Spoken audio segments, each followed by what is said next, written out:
13 días fue el tiempo para que las autoridades canadienses supieran qué pasó en esta serie de casos ocurridos en julio. En el año 2019, una serie de asesinatos y desapariciones ocurrió en carreteras de Canadá. En 13 días, los investigadores pudieron descifrar la identidad y motivos detrás de estos asesinatos y desapariciones. Al comienzo, los casos fueron investigados de manera independiente hasta que varias evidencias empezaron a vincular entre sí, haciendo que se especulara sobre la presencia de un asesino serial suelto.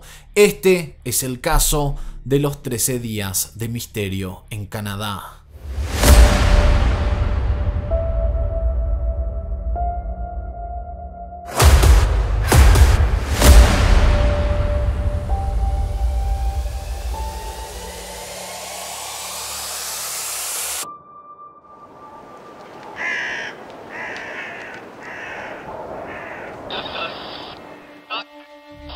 Bienvenidos a mi cuenta oficial de Twitch. Aquí vamos a hablar de criminalística y vamos a reaccionar a videos de misterio.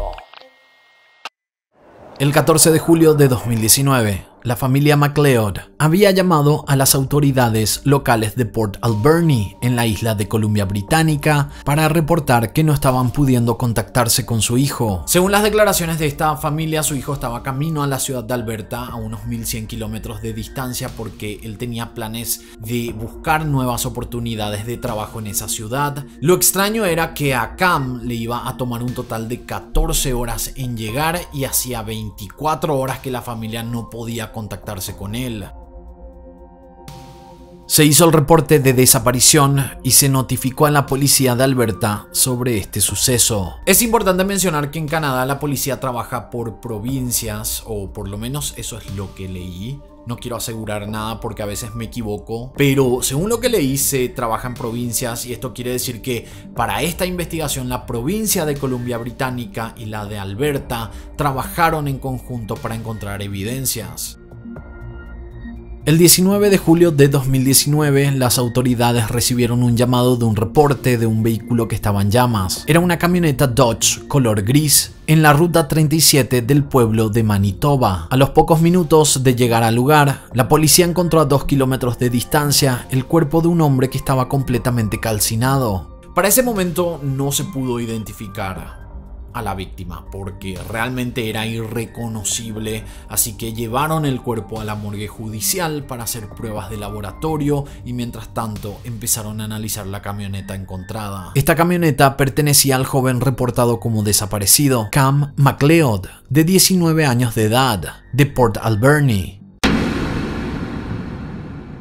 El 12 de julio fue la fecha en la que Cam junto a un amigo suyo emprendieron el viaje desde Port Alberni hasta Alberta. Cam MacLeod era un buen chico que nació y se crió en los primeros años en la ciudad de Victoria. Cuando cumplió 5 años, sus padres se separaron y él se mudó a Port Alberni para estar con su madre. Según declararon sus padres, este divorcio fue muy difícil para él, más que nada porque sus padres decidieron vivir en ciudades diferentes. Cuando Cam se mudó a Port Alberni fue el momento en que conoció en el colegio a uno de sus mejores amigos llamado Briar Skemegelski. Ellos se convirtieron prácticamente en hermanos y estaban todo el tiempo juntos. Esta amistad hizo que Cam mejorara su estado de ánimo luego de la separación de sus padres. Cam y Briar jugaban videojuegos prácticamente todos los días, pero de igual manera las notas de ambos eran buenas en la escuela. Briar era también un buen chico, muy tranquilo y apoyaba en todo momento a su mejor amigo. Cuando Cam cumplió 16 años volvió a la ciudad de Victoria por unos meses para quedarse con su padre y luego de esto él volvió a Port Alberni donde él vivía con su madre,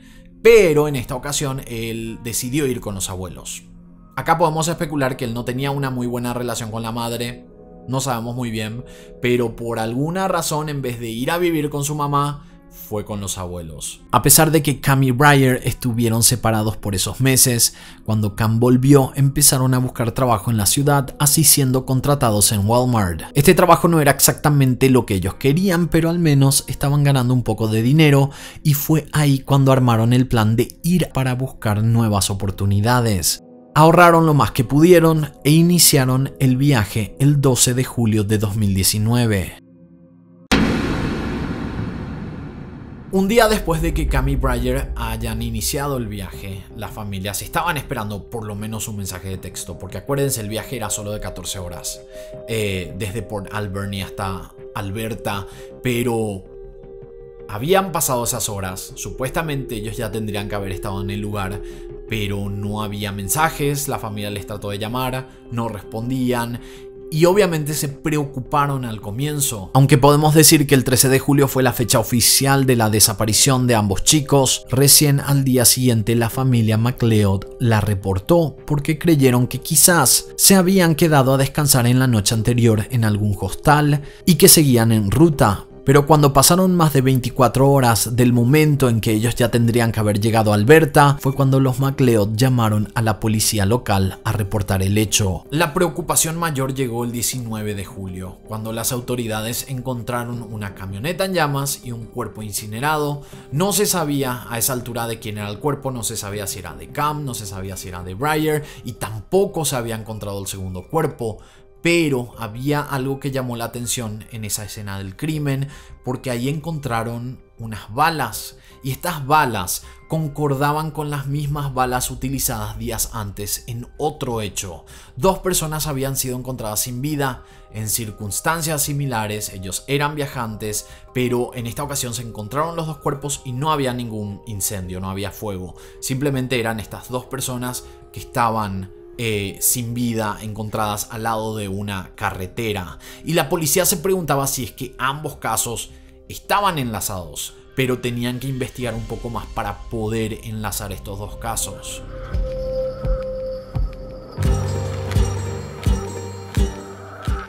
El 15 de julio, una pareja de extranjeros que estaba recorriendo Canadá en una van apareció sin vida, con impactos de bala, boca abajo, en una zanja, al costado de la carretera Alaska, a 20 kilómetros al sur de Liard Hot Spring. Ellos eran Lucas Fowler, de nacionalidad australiana, y China Dees, de nacionalidad americana, de 23 y 24 años de edad respectivamente. Las autoridades definieron que la pareja había sido asesinada entre la noche del 14 de julio y la mañana del 15. La van que estaban conduciendo estaba a pocos kilómetros de la escena del crimen y la policía notó que el capote estaba levantado, entonces supusieron que habían tenido problemas mecánicos y habían pedido ayuda, y así fue como se encontraron con un desconocido, con alguien que se hizo pasar como una persona buena que les iba a ayudar, y ellos terminaron asesinados. Eso era lo que la policía presumía en ese momento. La van encontrada había sido un regalo de los jefes de Lucas. Él estaba en Canadá con una visa de trabajo, pero en ese momento estaba de vacaciones con su novia China, recorriendo los parques nacionales del país. Ellos tenían esta afición de recorrer el mundo. Es más, ellos se habían conocido en Croacia en el año 2017, cuando ambos fueron a Europa como mochileros. Antes del asesinato, ellos habían recorrido juntos Estados Unidos, México, Costa Rica y Perú. Las autoridades también aprendieron que Lucas era el hijo de un respetado inspector de la policía de Australia y que él había sacado su visa de trabajo en Canadá para estar más cerca de su novia. Luego de conocerse en Croacia, China tenía que volver a su ciudad natal, a Charlotte, en Carolina del Norte, y fue ahí cuando Lucas decidió ir con ella. Pasaron las fiestas en Estados Unidos y luego él consiguió un trabajo en un rancho de Canadá, donde estuvo por unos meses ahorrando hasta la fecha del inicio del viaje que iban a hacer en ese país. China Dees llegó a Canadá el 6 de julio de 2019 y una semana después habían iniciado el viaje, que terminó abruptamente cuando se encontraron con un desconocido, posiblemente para pedir ayuda. Luego los investigadores se encontraron con los únicos testigos de este caso, una pareja que confirmó que habían visto la van el 14 de julio de 2019 y estaba estacionada al costado de la ruta. Ellos entonces pararon para ver si podían ayudarlos, hablaron un rato con ellos y luego les ofrecieron llevarlos al pueblo más cercano, pero China y Lucas rechazaron esta oferta, entonces esta pareja decidió seguir con su camino. Esas fueron las declaraciones que dieron, pero que no aportaron demasiado a la investigación más que confirmar los tiempos, confirmar que Lucas y China estaban vivos en la tarde del 14 de julio. En los siguientes días, las autoridades estaban tratando de resolver el caso de Lucas y China. Al ser Lucas hijo de un inspector de la policía, no se podía descartar la posibilidad de una venganza.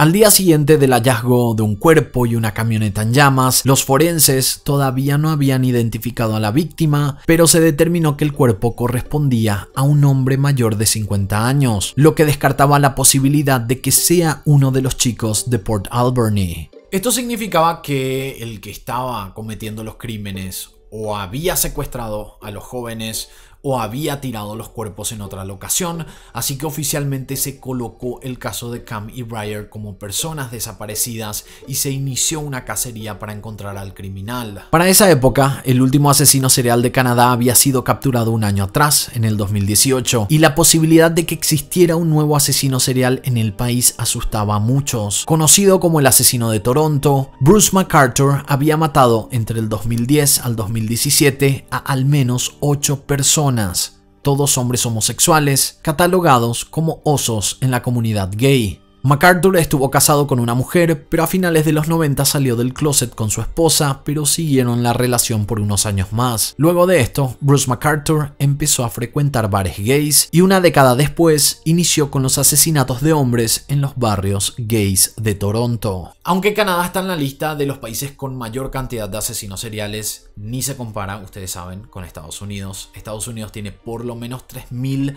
asesinos seriales más que Canadá, y esta noticia de un nuevo asesino serial era bastante alarmante. Si es que la policía lo confirmaba, sería el asesino serial número 107 de la historia de Canadá. Para esa fecha, la policía tenía 3 asesinatos y 2 desapariciones. El caso de Lucas y China, encontrados el 15 de julio, un cuerpo sin identificar de un hombre mayor de 50 años, encontrado el 19 de julio, y las desapariciones de Cam y Briar, que se presumía ya estaban sin vida. Por eso las autoridades empezaron rastrillajes en toda la zona y publicaron las fotos de los chicos por si alguien supiera algo.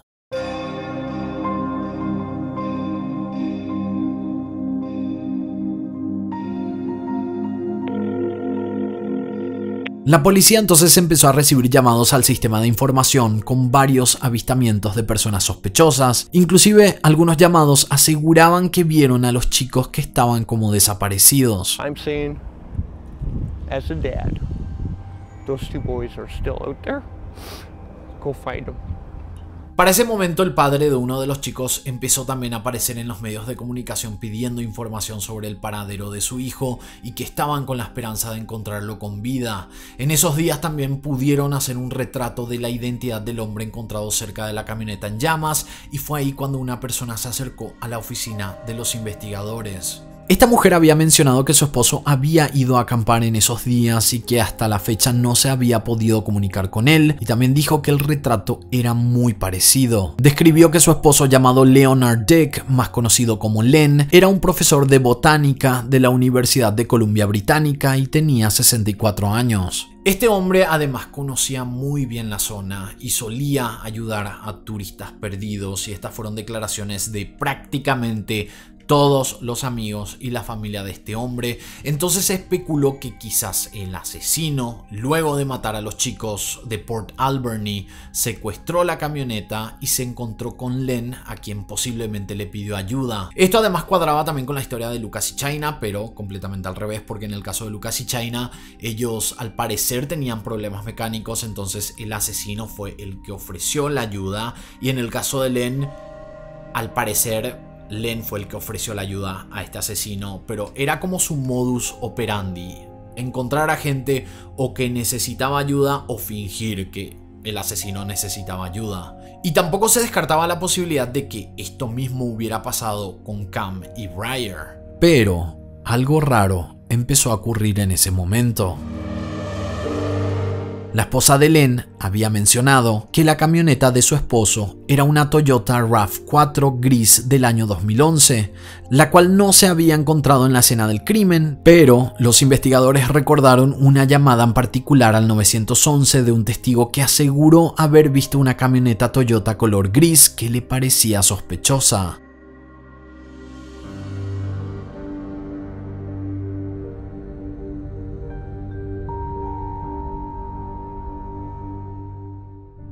Para el día 13 de la investigación del asesinato de Lucas, China y Len y la desaparición de Cam y Briar, los investigadores se dieron cuenta que no todo era como ellos habían pensado. Una llamada al servicio de informaciones de la policía había asegurado que vieron a Cam y Briar, los chicos desaparecidos, manejando una camioneta gris de la marca Toyota en una estación de servicios de la ciudad de Whitehorse en Yukon. Para la policía esta no era una simple coincidencia. Nadie sabía para ese momento la identidad del cuerpo encontrado, todo se había mantenido en secreto. Entonces, que una persona haya mencionado que vio a los desaparecidos con la camioneta de Len era una evidencia que iban a seguir más de cerca. Las autoridades pidieron las cámaras de seguridad de esta estación de servicios y efectivamente ahí estaban ellos, eran Cam y Briar, estaban cargando gasolina a la camioneta de Len, sanos y salvos, sin que se viera a otra persona con ellos, lo que descartaba la posibilidad de que hubieran sido secuestrados. El 24 de julio la policía hizo una conferencia de prensa que impactó a todos. Los chicos, que inicialmente habían sido catalogados como en peligro y posiblemente secuestrados, pasaron a convertirse en los principales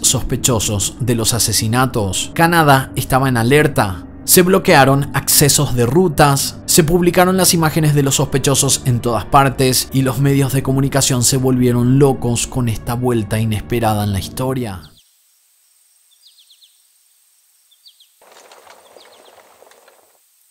Esa misma tarde llegó un reporte desde Fox Lake, una zona habitada por la nación Cree, que es un pueblo de la comunidad indígena. Una pareja, Billy Birdie y su esposa Tamara, estaban recolectando frutas en la zona cuando vieron a lo lejos una columna de humo y al ir a investigar si alguien necesitaba ayuda, se encontraron con una camioneta en llamas.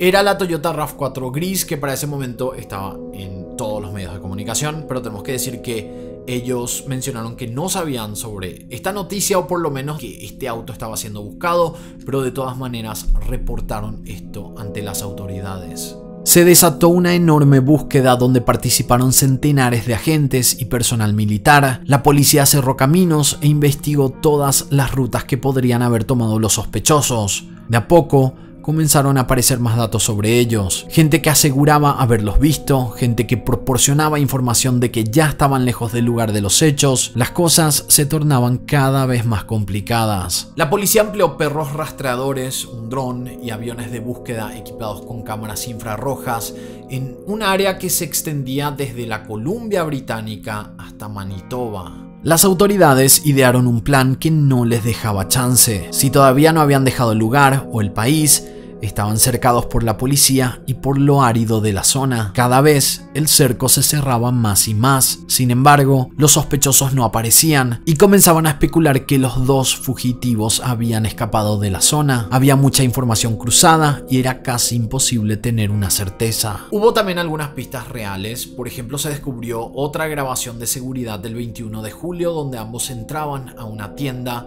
El 1 de agosto se descubrió una mochila cerca de la zona donde apareció la segunda camioneta quemada. El 2 de agosto un helicóptero reportó haber encontrado un bote abandonado en las inmediaciones del río Nelson, y el 6 de agosto apareció una bolsa de dormir azul y otras pertenencias también a orillas del río, así que centraron los esfuerzos en esa zona.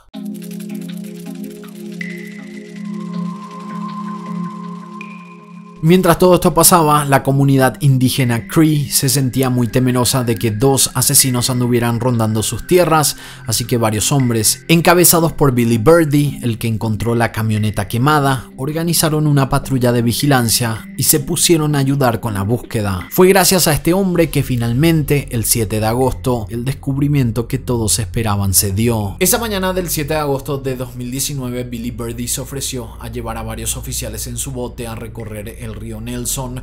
Para entonces las autoridades ya mencionaban que los chicos tenían que estar muertos porque esa porción del río era increíblemente fuerte y caudalosa, así que encontrar el bote generó esta teoría que habían intentado usarlo para escapar y no lo lograron. Con su conocimiento de la zona, Billy los llevó a bordear el río para ver si encontraban rastros de ellos, y fue él el que vio la señal que estaban esperando. Vio un cuervo rondando un área específica de malezas. Billy sabía que estos animales son carroñeros, así que su presencia indicaba que algo de muerte había en el lugar. Fue así que dieron con el hallazgo de 2 cuerpos que coincidían físicamente con los sospechosos más buscados de Canadá. Lo curioso es que terminaron encontrándolos cuando los esfuerzos empezaban a menguar y la búsqueda había bajado de intensidad. Cam McLeod y Briar Skmegelski recorrieron casi 3.000 kilómetros de un lado a otro del país para terminar internándose en el centro de Canadá, en una localidad aislada donde existen pocas carreteras de acceso. Una vez realizada la autopsia, se confirmó las identidades de los jóvenes asesinos y que la muerte se debía a heridas de bala de sus mismos rifles. Los forenses determinaron que Cam había disparado a Briar y después habían cumplido el pacto que hicieron disparándose a sí mismo. Los cuerpos se encontraron en una zona muy peligrosa, habitada por osos polares y lobos, entre otros animales, donde las condiciones climáticas son extremas incluso en pleno verano. Entre las pertenencias al lado de los cuerpos, la policía montada de Canadá encontró 2 rifles semiautomáticos que coincidían con las balas usadas en las 3 víctimas, además de una cámara digital que pertenecía al profesor Len. En ella los chicos habían grabado 6 videos y 3 fotografías. En el primer video, Briar contó que cometió los asesinatos. Después detallaron sus planes, que era secuestrar un barco y así escapar hacia Europa o África. Las cosas cambiaron en la segunda grabación. En ese video, Briar contó que se adentraron en una parte difícil y que llegaron a un río de corriente muy rápida. También dijo que se les hacía difícil salir de ahí y que creían que iban a tener que quitarse la vida. McLeod se mostró de acuerdo con ese final. De nuevo, en los demás videos reivindicaron su responsabilidad sobre los 3 asesinatos y no expresaron ningún remordimiento. No dejaron en claro por qué lo hicieron y por qué escogieron a esas personas, y mucho menos por qué ese viaje se transformó de una búsqueda, según la familia, de nuevas oportunidades laborales a una cacería de personas, a matar a estas personas inocentes. En otro video incluso ellos expresaron algo que querían que sus familiares hagan después de encontrar sus cuerpos, y era que ellos querían ser cremados. Ese era su deseo. Y ellos sabían que estas grabaciones iban a salir a la luz, o por lo menos que las autoridades y sus familiares iban a ver. Entonces pidieron ser cremados los 2. Vale la pena mencionar que estos videos no se hicieron públicos y son las transcripciones que las autoridades y medios de comunicación sacaron a la luz. Hay muchas presunciones del por qué ambos chicos decidieron salir a matar. Según su padre, Cam nunca pudo recuperarse del divorcio y le afectó tanto que terminó con una grave depresión. En cuanto a Briar, la familia no entiende por qué lo hizo. Él era un chico brillante que no hacía nada malo. Es más, ambos no tenían historial criminal y se portaban bastante bien. También se especuló bastante sobre la relación de ambos. Ellos eran muy unidos, y si tomamos en cuenta que esto fue un plan de Cam por estar deprimido y odiar su vida, ¿por qué su amigo también iba a hacer esto? Al menos que él haya estado obsesionado con él, o quizás podemos presumir enamorado de Cam. La verdad es que nunca vamos a saber por qué hicieron esto. Hasta aquí el caso del día de hoy. Como siempre, espero sus comentarios aquí abajo, y de esta manera nosotros nos encontraremos en la próxima historia. Quiero agradecer a todos los miembros por ser parte de historiascriminales.com. Además a Eli Estigarribia en producción general y a Arturo Carrión en edición, que además tiene un canal de criminalística que lo dejo en la descripción.